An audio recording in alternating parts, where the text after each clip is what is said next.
Sir, आज स्वतंत्रता संग्राम का 15 अगस्त का दिन है। आज आप यहाँ झंडा फहराने आए हैं, क्या कहना चाहते हैं? देखिए, 15 अगस्त को हमेशा झंडा फहराया जाता है। देखिए, देश के हालातों को देखकर, चाहे दिल्ली का युवाओं का आंदोलन हो, चाहे अयोध्या में आंदोलन हो, देश इस समय बड़ी विषम परिस्थितियों से गुजर रहा है। नौजवान सड़कों पर उतर रहा है। अगर नौजवान सड़कों पर उतरेगा तो देश के हालात बहुत बुरे हो जाएंगे। मैं देश के प्रधानमंत्री से अनुरोध करता हूँ कि पहले देश को संभालिए, विदेश यात्रा बाद में करिए।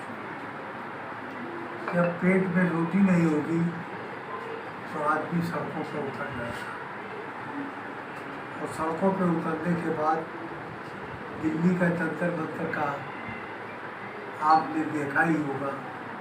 16-17 साल के बच्चों को जेल में डाल दिया, नियम के विरुद्ध। बालिग भी नहीं थे और जेल में पकड़ पकड़ के टूट दिया। ये नहीं होना चाहिए। इसको स्वतंत्रता दिवस नहीं कहते।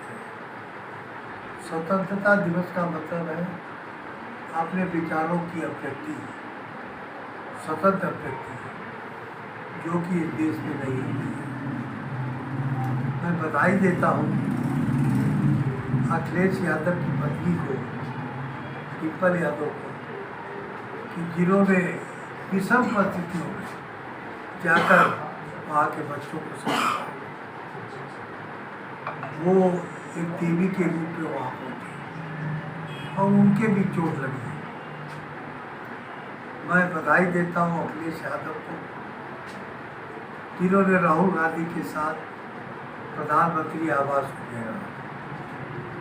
मैं बधाई देता हूँ उन अनगिनत वीरों को जो न्यूज़ में नहीं आ पाए, लेकिन अखिलेश जी और राहुल गांधी का समर्थन किया। मैं छात्रों को भी बहुत बधाई देता हूँ। अगर छात्र ना होते तो करोड़ों छात्र दिल्ली में बिना कहे बिना पूछे कैसे एकत्रित होते। तो इस समय हालात बड़े खराब हैं।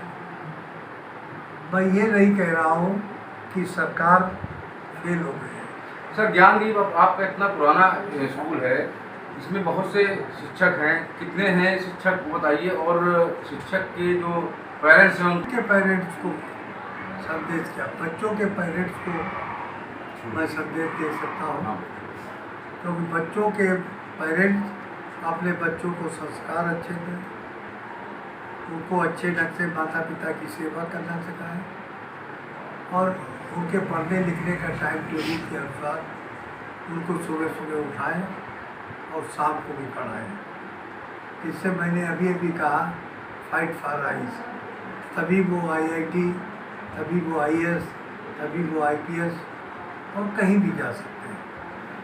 छोटे मोटे इंजीनियरिंग कॉलेज के बाद नौकरी नहीं लगती है, ये आप लोग सब जानते हैं। सर, लेकिन जो गरीब बच्चे बहुत गरीब होते हैं, उनकी कुछ न कुछ फीस हम माफ कर देते हैं। ज़्यादा गरीब होते हैं तो उनसे फीस भी नहीं लेते, केवल एडमिशन फीस और एग्ज़ाम फीस लेते हैं। मेरा कहने का मतलब है कि अगर हम फीस माफ़ कर देंगे तो शिक्षा के सिस्टम में हम फेल हो जाएंगे, क्योंकि आपके बच्चे ही तो टीचर हैं। इनको अगर हम दे नहीं पाएंगे कुछ, तो ये कैसे पढ़ाएंगे? ये स्कूल छोड़कर चले जाएंगे। इसलिए गरीबों के लिए तो माफ़ी है, लेकिन जो संपन्न गार्जियन है उनको टीचरों को देना है, हम कुछ नहीं देते हैं। इतनी बड़ी बिल्डिंग 1-1.5 करोड़ की बनती है, उसका ब्याज भी नहीं होता। ठीक है सर, धन्यवाद।